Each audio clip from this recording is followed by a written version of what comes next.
First movie দেখা হচ্ছে challenge. টিভির স্ক্রিনে যাবে কে কাকে কি মেসেজ পাঠায়। আমার বিয়েতে কেন কান্নার সিনটা হয়নি, এই কারণেই হয়নি। Hey guys, welcome back to my channel stay gorgeous, hope you are doing well. So অনেকদিনই হয়ে গেল তোমাদের সাথে কোনো চিটচ্যাট ভিডিও করা হয় না, মানে একটু আড্ডা মারতে মারতে মেকআপ লুক শেয়ার করবো আজকে ভেবেছি। আর আজকে সানডে, তো আমার এই ভিডিওটার কোনো রকম প্ল্যানিং আগে থেকে ছিল না। কি হয়, আমাদের বাঙালি বিয়ে বাড়ি মোস্টলি রাতের দিকেই হয়। যে আমরা যারা মেকআপ লাভার, মানে আমার মতন অনেকেই তোমরা যারা আছে মেকআপ লাভার, যারা চাও দিনের বেলাতে যখন বিয়ে বাড়িতে যাবে, মানে সেই বিয়ে বাড়ির দিনের বেলার অনুষ্ঠানে যখন যাবে, তখনও একটুখানি যাতে হালকা লাইট সাজগোজ করতে পারো সেরকম, বাট খুব সুন্দর লাগবে সেরকম একটা কিছু। তো আমি ভাবছিলাম এরকমই একটা লুক আমি তোমাদের সাথে আজকে শেয়ার করি। আর এই লুকটাতে তেমন কোনো বেশি হেয়ার জুয়েলারি খুব বেশি এরকম কিছু থাকবে না, খুবই সিম্পল থাকবে লুকটা, যাতে আমার মনে হয় তোমরা লুকটা রিক্রিয়েট করতে পারো, রিলেট করতে পারো। আমি যদি একদম আউট অফ দ্য বক্স কিছু বানিয়ে দিই, তোমরা যদি সেটা ক্রিয়েটই করতে না পারো, দেন আর কি লাভ হলো, আমার তোমাদেরকে শেখানোর কোনো লাভ হয়। তো আজকে ভিডিওটাতে সেটাই শেয়ার করব। আর তার পাশাপাশি কিছু গল্প তো করবোই, লাইফে কি চলছে না চলছে সমস্ত কিছু, চা কফি স্ন্যাক্স সমস্ত কিছু নিয়ে বসে পড়ো, কারণ ভিডিওটা অনেকটাই লং হতে চলেছে, কারণ আমি ভীষণ বকি। তো মেকআপের আগে আমি স্কিন প্রিপারেশন আর লেন্সটা সবসময় পরে নিই, কারণ আমার চোখে মাইনাস পাওয়ার। তো আমি আজকে যে লেন্সটা পরেছি সেটা হচ্ছে ও লেন্সের। আমার ডিসকাউন্ট কোড দেওয়া থাকবে ডেসক্রিপশন বক্সে, সেখান থেকে তোমরা দেখে নিও, পারচেস করে নিতে পারো, অনেক ডিসকাউন্ট পাবে আমার কোডটা ইউজ করলে। প্লিজ প্লিজ আমার কোডটা ইউজ করো যাতে আমি কিছু কমিশন পাই। আমি আজকে যে প্রাইমারটা ইউজ করব, সেই প্রাইমারটা আমার রিসেন্টলি আমি ইউজ করছি। আমি রিসেন্টলি ঘুরতে গেছি, তোমরা হয়তো আমার ট্রাভেল ভিডিও দেখেছো, ব্লগ দেখেছো, তো সেখানেও আমি দুদিনই এটা ইউজ করেছি, কারণ বেশি প্রাইমার তো ক্যারি করতে পারবো না, একটাই প্রাইমার ক্যারি করতে পারবো। তো আমি রিকোডের এই প্রাইমারটা, এটা হচ্ছে রিকোডের পাওয়ার গ্রিপ ওয়াটারপ্রুফ প্রাইমার। তো ওয়াটারপ্রুফ কি প্রুফ না আমি বলতে পারবো না বেসিক্যালি, কারণ এগুলো খুব ডিবেটেবল জিনিস, তো সেই জন্য এগুলোতে কোনো কিছু না বলাই ভালো। আমার যেটা ভালো লাগে আমি সেটা ইউজ করতে থাকি। আর হ্যাঁ, একটা জিনিস খেয়াল রাখবে, কোনো কিছু তোমার মেকআপকে ফেভিকল বানাতে পারবে না। তো আমি ডেডিকেটেডলি এই প্রোডাক্টের উপরে একটা শর্টস বলো বা রিলস বলো একটা ক্রিয়েট করেছি, তো তোমরা ইনস্টাগ্রামে দেখে নিও। আর যারা এখন অব্দি দেখোনি তারা আমার ইউটিউব শর্টসেও পেয়ে যাবে ভিডিওটা। একটু অয়েলি টাইপের, বাট যখন আমরা এটাকে ফেসে ব্লেন্ড করে নেব তখন কিন্তু এটা একদম ফেসটাকে স্মুথ করে দেয়। তো বেসিক্যালি যে সমস্ত প্রাইমারগুলো ফেসকে স্মুথ করে দেয় সেগুলো আমার ভীষণ ফেভারিট। আর যে প্রাইমারগুলো বড্ড বেশি ম্যাট করে দেয়, মানে আমার ফেসের নর্মাল যে গ্লোটা আছে সেটাকে উড়িয়ে দেয়, সেরকম কোনো কিছু আমার ভালোই লাগে না। তো তোমরা অনেকেই হয়তো যারা গরমকালে প্রচন্ড ম্যাট জিনিস ইউজ করতে ভালোবাসো, but matte is not my cup of tea. আমি একদমই ম্যাট জিনিস হ্যান্ডেল করতে পারি না, আমার স্কিন খুব ড্রাই ফিল করে।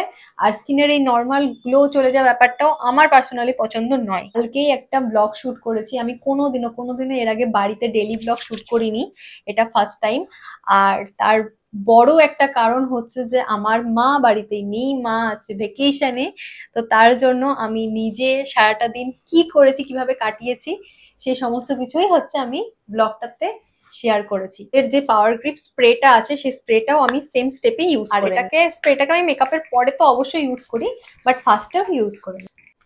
তোমরা যদি মনে করো যে দুটো প্রোডাক্ট কিনবে না, একটা প্রোডাক্ট কিনবে, তাহলে তোমরা স্প্রেটা ইউজ করতে পারো। আমার মনে হয় সামারে খুব ভালো এটা কাজ করবে। মানে যদি তোমাদের সেরকম কোনো পোর কন্ট্রোল বা মানে পোর কেয়ার বা অয়েল কন্ট্রোলের যদি সেই রকম কোনো ইস্যু না থাকে ফেসে, তাহলে জাস্ট কিন্তু এটা অ্যাপ্লাই করেই তোমরা মেকআপ স্টার্ট করতে পারো। অনেকেই আছো যারা অনেক দিন ধরে আমার চ্যানেলে আছো, স্টিল আমার সম্পর্কে অত কিছু জানো না। তো ভাবলাম আজকে নিজের সম্পর্কে একটু গল্প করি। সেটা হচ্ছে যে আমি ইউটিউব স্টার্ট করি 2018-এ, ওকে। আর তার আগে আমি আমার কলেজ কমপ্লিট করেছিলাম হচ্ছে তোমার কম্পিউটার সায়েন্স অনার্স ছিল। তো আমি বেসিক্যালি অলওয়েজ সায়েন্স পড়তে খুবই ভালোবাসতাম। আর্টস আমি মুখস্থ করতাম ওকে, বাট সায়েন্স ম্যাথস মানে এগুলো মানে মনে হতো মানে আমার খুব ফেভারিট ছিল জিনিসগুলো। মানে আমাকে কখনোই মাকে আমাকে পুশ করতে হয়নি পড়ার জন্য, বা বকাঝকা করতে হয়নি পড়তে বস বলে। মানে আমি এমনই বাচ্চা ছিলাম যে যখন সামার ভ্যাকেশনে মামার বাড়িতে যেতাম, তখন আমি সবসময় ড্রয়িং বুক, অঙ্কের বই খাতা সমস্ত কিছু নিয়ে যেতাম, কারণ আমি সেইভাবে অতটা খেলাধুলোতে আমি ছিলাম না, খেলাধুলার দিকে। আর মেকআপ তো অবভিয়াসলি, মেকআপ আর সাজগোজ আমার ছোটবেলা থেকেই ছিল আমার শখ। আর আমরা যেহেতু অনেকটাই দূরে থাকতাম, ছোটবেলায় আমি মালদাতে থাকতাম, তো তখন যখন মামার বাড়িতে এখানে আসতাম, অনেক দূর থেকে যেহেতু আসতাম, তো অনেক দিনের ছুটি নিয়ে আসতাম, আমি সেই জন্যই আরো বেশি বই খাতা ক্যারি করতাম। ড্রয়িং আর পড়াশোনা, এই এই দুটো নিয়েই আমি থাকতাম মোস্টলি। আর অবভিয়াসলি মার সাথে সিরিয়াল তো দেখতামই। প্রসেনজিৎ আর ঋতুপর্ণার যুগ ছিল, সেই টাইমে তো আহ, আলাদা বিষয় ছিল। বাট যখন দেব এলো, জিতকে নিয়ে অতটাও বেশি কোনো কিছু ছিল না, মানে আমার অতটা বেশি কিছু ভালো লাগতো না। বাট যখন দেব এলো, আহ তখন থেকে তো বাংলা সিনেমার মানে কি বলবো, বাংলা সিনেমার গান মানে জাস্ট পাগলের মতন সারাটা দিন শুধু সঙ্গীত বাংলা দেখা। আর তখনই ওই টাইমে আমি ক্লাস 7-এ পড়তাম, তখন মালদায় ছিলাম, আর ক্লাস 8-এ যখন চলে আসলাম তখন হচ্ছে আমরা চন্দননগরে চলে আসলাম। তো যখন 8-এ চন্দননগরে চলে আসলাম, তখন তখন বেসিক্যালি দেবের এরাটা শুরু হলো, মানে 2008-এ চ্যালেঞ্জ রিলিজ করল, তখন থেকে দেব পাগল, বেসিক্যালি যেটাকে বলে দেব পাগল। কারা কারা দেবের ফ্যান ছিলে, কারা কারা জিতের ফ্যান ছিলে বা এখনো আছো, আমাদের সত্যি বলতে মনে হয় এই সিনেমাগুলোর জন্য বা এই গানগুলোর জন্য আমাদের ছোটবেলাটা খুব হ্যাপনিং ছিল, ভীষণ হ্যাপনিং ছিল। মানে এখন তোমার এখনকার জেনারেশনের সবাইকে দেখলে মনে হয় যে না, এদের কোনো কি বলবো লাইফ হ্যাপনিং আছে, শুধু প্রবলেমসে ভর্তি একগাদা। আর আমরা ছোটবেলাতে লিটারেলি চিল করতাম, এত আমাদের কোনো ভাবনা চিন্তাই ছিল না। তো চ্যালেঞ্জ আমি যখন দেখতে গেছিলাম, ওটা আমার সিনেমা হলে দেখা ফার্স্ট সিনেমা ছিল, একদম ফার্স্ট সিনেমা। এর আগে হয়তো খুব ছোটবেলায় গেছি, যখন মানে আমাকে বাবা মা নিয়ে গেছে, আমার জ্ঞান ছিল না। মানে জ্ঞান হওয়ার পর আমার ফার্স্ট মুভি দেখা হচ্ছে চ্যালেঞ্জ। আর চ্যালেঞ্জ দেখতে গেছিলাম, তার একটা স্টোরি আছে। সেটা হচ্ছে যে চ্যালেঞ্জ দেখতে গেছিলাম আমার মাসির বাড়িতে, মানে আমার মাসির বাড়ি কৃষ্ণনগরে। তোমরা যারা আমাকে অলমোস্ট চেনো জানো, তারা জানো কৃষ্ণনগরে আমার মাসির বাড়ি, প্রতিবার দুর্গাপুজোর সময় যাই ওখানে, কারণ ওদের বাড়িতে দুর্গাপুজো হয়। আমরা বেসিক্যালি সবাই দেবের ফ্যান বলতে গেলে, তো আমাদের মধ্যে দেব ভার্সেস জিৎ ব্যাপারটা ছিলই না।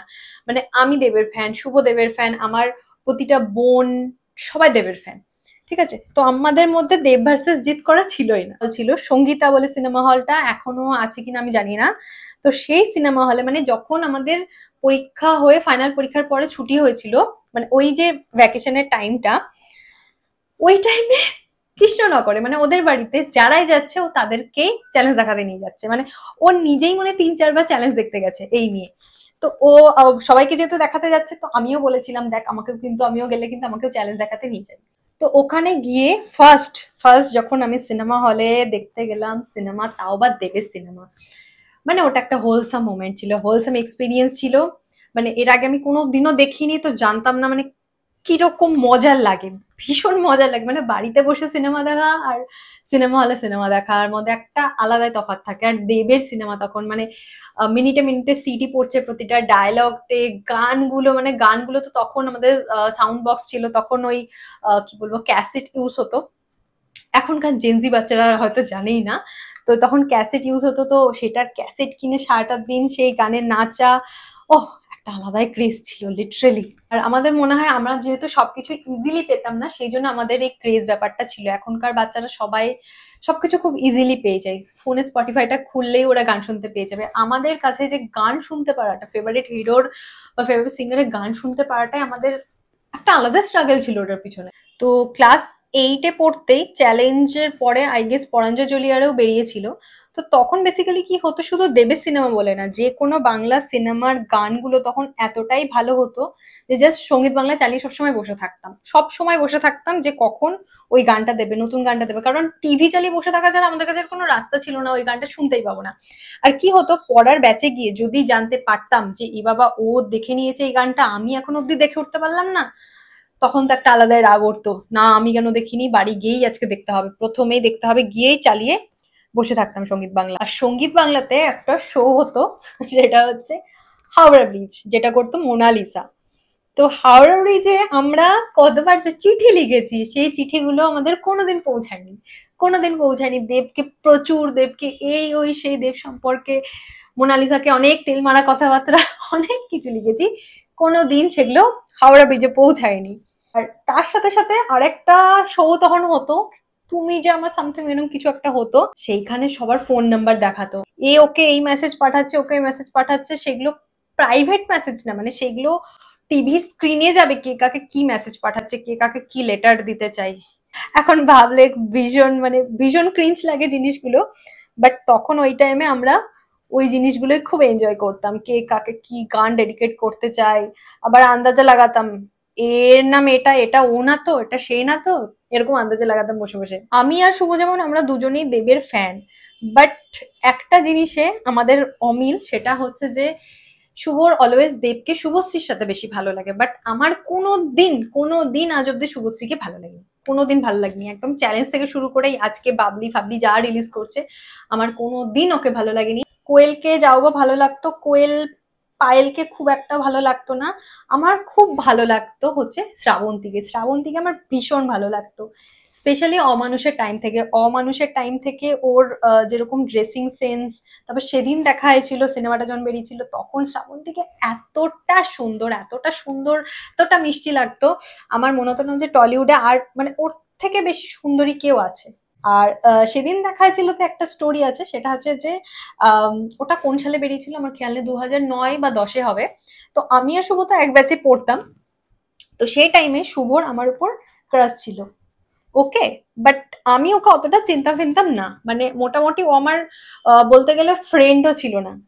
তো ও কি করেছিল, ও হচ্ছে ওই 2009 বা 10-এ কখনো একটা হবে, তখন তো হ্যাপি নিউ ইয়ারে আমরা সবাই কার্ড দিতাম একে অপরকে।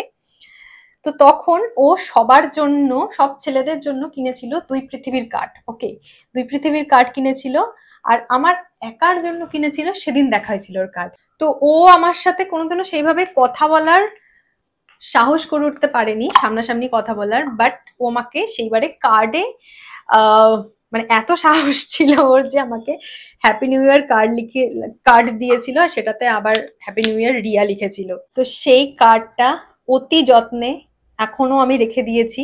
মানে তখন বেসিক্যালি আমার সব বন্ধুরই কার্ড আমার কাছে থাকতো, যেহেতু ওখানকার বন্ধু বান্ধবদের ছেড়ে চলে আসবো, তো সবার কার্ডই আমি রেখে দিয়েছিলাম আমার কাছে।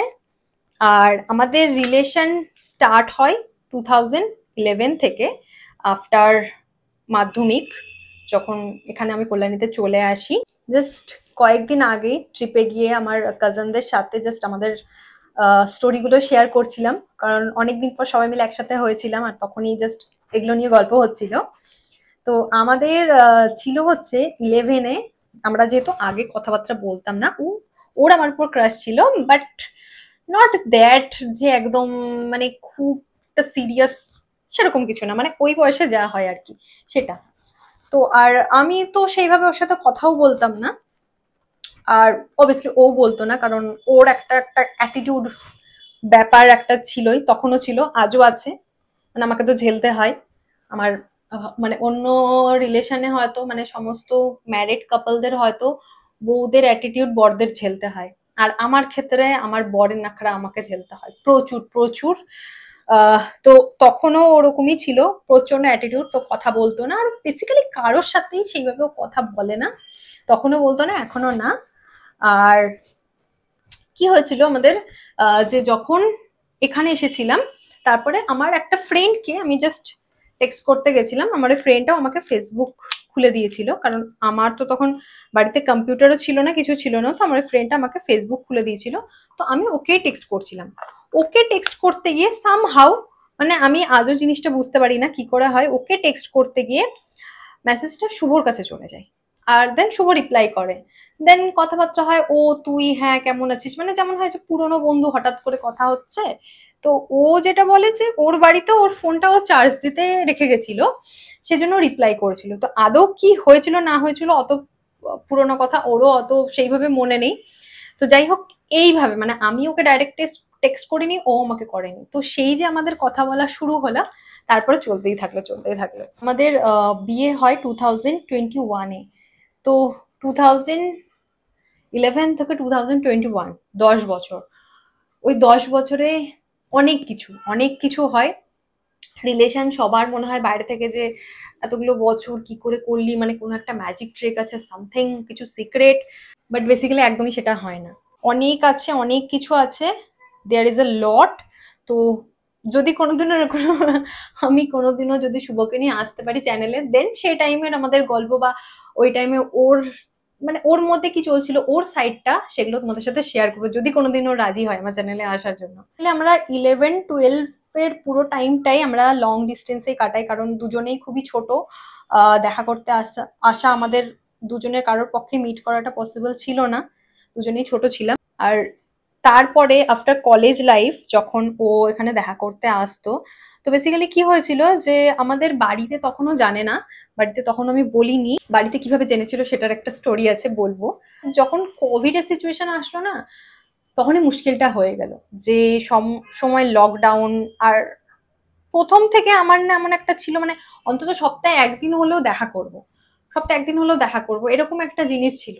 তো সেই জন্য কোভিড এর টাইমটা যখন মনে হলো যে লকডাউন হয়ে যাচ্ছে হয়ে যাচ্ছে, তো তখনই বেসিক্যালি আমরা বিয়ে ডিসিশনটা নিই। তার আগে অব্দি আমাদের সেইভাবে মানে এক্ষুনি বিয়ে করতে হবে এরকম কোনো ব্যাপার ছিল না, হয়তো আমরা অনেক আরো 2-3 বছর ওয়েট করে তারপরে হয়তো করতে পারতাম। বাট কোভিড এর সিচুয়েশনের জন্যই বেসিক্যালি আরো তাড়াতাড়ি বিয়েটা করে ফেলি।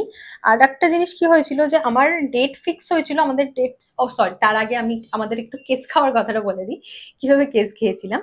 তো সেটা হচ্ছে আমি আর শুভ গেছিলাম 2017 আই গেস, 2017 or 18 হবে। তখন আমরা গেছিলাম হচ্ছে একটা খাদ্য মেলাতে, ফুড ফেস্টিভ্যাল, যেটা কলকাতাতে সন্তোষ মিত্র স্কোয়ারে চলছিল। তো কি হয়েছিল সন্তোষ মিত্র স্কোয়ারে ওই ফুড ফেস্টিভ্যালটাই, আমি না কি হতো যে কলকাতাতে যখনই যেতাম, আহ যেতাম হচ্ছে আমি ক্লাস করতে, দেন ক্লাস করে আমরা কোথাও একটা ঘুরতে ঘুরতে যেতাম। তো সেই দিন গেছিলাম ফুড ফেস্টিভ্যালে, আমি শুভকে বারবার পিকচার্স ক্লিক করার পরে বলেছিলাম এগুলো কিন্তু তুই সোশ্যাল মিডিয়াতে দিবি না, দিবি না, একদম এগুলো কোথাও পাবলিক করবি না, কারণ আমি সোশ্যাল মিডিয়াতে কোনোদিনও ওর সাথে কোনো ছবি দিতাম না, কারণ ওদের ফুল ফ্যামিলি সোশ্যাল মিডিয়াতে আছে। তো কি হয়েছিল, ও ইয়ার্কি করে দিয়ে দিয়েছিল, ব্যাস।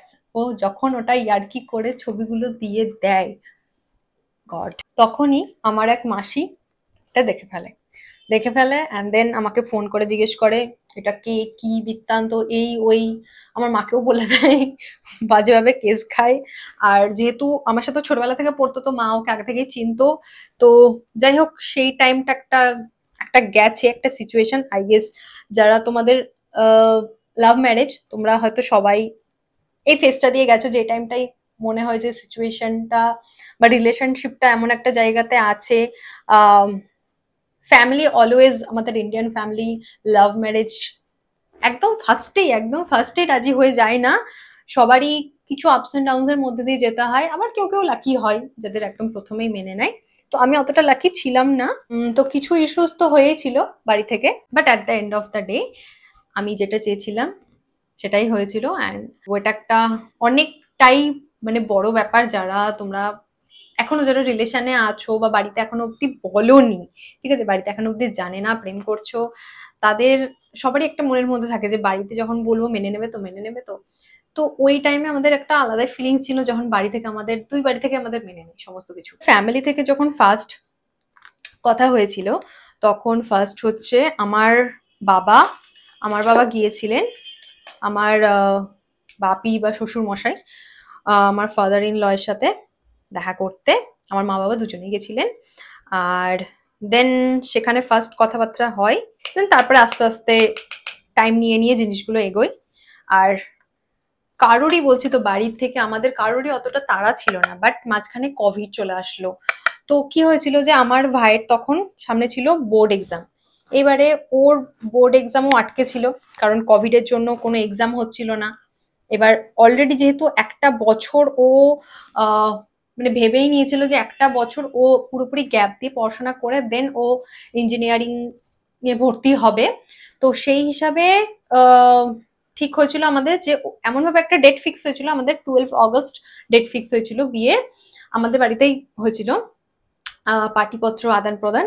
তো তখন ঠিক হয়েছিল 12 আগস্ট, কারণ আমার ভাইয়ের এক্সাম জুলাইতে শেষ হয়ে যাবে, তো দেন আমার বিয়ে, এইভাবে জিনিসগুলো ফিক্স হয়েছিল। সেকেন্ড ওয়েভ আসাতে কি হলো, ওদের এক্সাম আবার পিছিয়ে গেল, এবার পিছিয়ে বলতে ওদের মানে কোনো কথাবার্তাই নেই কবে এক্সাম হবে।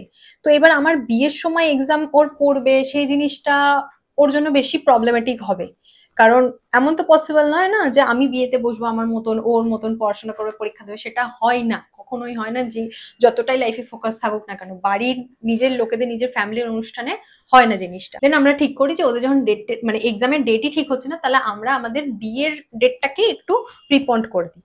তো সেই জন্য ওটাকে আমরা প্রিপন্ড করে আনলাম 28 জুন।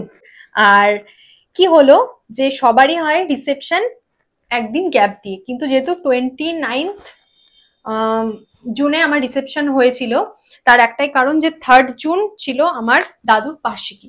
আমার দাদু কোভিডের ফার্স্ট ওয়েভের টাইমেই মারা গেছিলেন। তো ওই জন্য যেহেতু দাদু বার্ষিকী ছিল, তো আমার ফ্যামিলি কেউ কেউ আসতে পারবে না, তো সেই জন্য আমাদের রিসেপশনটা বিয়ের পরের দিনই হয়েছিল। কি হয়েছিল, বিয়ের পরের দিনই সবার বিদায় থাকে, তো আমি বাড়িতে আর আসিনি, যেখানে আমার কমিউনিটি হলে বিয়ে হয়েছিল ওখান থেকেই চলে যাই। আর কোভিডের জন্য অনেক আমাদের ফ্যামিলি মেম্বাররা অনেকে সবাই অসুস্থ ছিল, তো মোস্টলি আসতে পারেনি, অনেকেই আসতে পারেনি। ইভেন আমার যে বোন, মানে যে কৃষ্ণনগরের বোন, ওর কথা আমি সবসময় বলি, মানে আমি কোনো দিনও ভাবতে পারিনি বা ও ভাবতে পারেনি কখনো এরকম হবে যে আমার বিয়েতে ও থাকবে না, এরকম দিনও আসতে পারে। বাট ওই টাইমের সিচুয়েশন আমরা এখন সবাই যতই ভাবি যে তখন হেলথ ফার্স্ট প্রায়োরিটি ছিল, মানে ওই সমস্ত জিনিস অনেক পরে ছিল। এখন হয়তো ওগুলো ভাবলে খারাপ লাগে, বাট ওই টাইম সিচুয়েশনে সবার এটা ছিল, হেলথটা ফার্স্ট প্রায়োরিটি। তো সেই জন্য কোনোভাবে রিস্ক নেওয়া যাচ্ছিল না, তো ওই জন্য ওরা আসতে পারেনি। আর এরকম অনেকেই আছে আমাদের ফ্যামিলি মেম্বাররা যারা আসতে পারেনি কোভিডের টাইমে। তো স্বাভাবিকভাবে লোকও খুব কম ছিল, তো সেই জন্য আমি আর আলাদা করে বাড়িতে আর আসিনি, ওখান থেকে আশীর্বাদ করে টোরে চলে যাই, আর খুব হাসতে হাসতে চলে যাই। আর আমাকে এখনো অব্দি সেটার জন্য সবাই তানা মারে যে আমি হাসতে হাসতে কেন চলে গেছিলাম। তো বেসিক্যালি আমার কান্না পাচ্ছিল না, আমি আজও বলছি আমার কান্না পাচ্ছিল না, কারণ দেখো আমি আমার বাড়িতেই আছি, আমার বাড়ি আমারই থাকবে, মানে আমি ওইভাবে জিনিসগুলোকে ভাবিনি যে বাড়ি ছেড়ে চলে যাচ্ছি, আমার মা বাবার আমার থাকবে না, আমার বাড়ি আর আমার বাড়ি থাকবে না, আমি সমস্ত জিনিস ভাবিনি। আমি শুধু ভেবেছি আমার লাইফে একজন যে, মানে আমার লাইফে ছিল, যাকে আমি 24 ঘন্টা দেখতে পেতাম না, রোজ আসতে হতো, দেখা করতে হতো, তাকে আমি 24 ঘন্টা দেখতে পাবো। This is it. আমার জাস্ট এইটুকুনি চেঞ্জ ছিল আমার লাইফে, আর কিছু চেঞ্জ ছিল না। তো জাস্ট আমাদের ডিস্টেন্সটাও খুব কম, আমার যখনই মনে হবে এখানে চলে আসতে পারবো। তো আমি সেইভাবে ভাবিনি, না আমার কোনো কান্না এসেছিল না কিছু। তো সেই জন্য আমি এখনো প্রচুর খোটা খাই, সবার কাছে প্রচুর খোটা খাই যে আমি হাসতে হাসতে চলে গেছিলাম। না, কাদার সিচুয়েশনটা জানো তো কি হয়, আমার মনে হয় যেটা, এটা একটা মাইন্ড গেমস। তোমার হয়তো কান্না পাচ্ছে, বাট তুমি কাঁদবে না, কিন্তু যখনই তুমি দেখবে যে সামনে আরো অনেকজন কাঁদছে, তখন তুমি সেটাকে কন্ট্রোল করতে পারবে না। তো বেসিক্যালি বাকি সমস্ত অনুষ্ঠান আমার বোনদের যা বিয়ে ফিয়েতে দেখেছি, সব বিয়েতে এই বিষয়টা দেখেছি।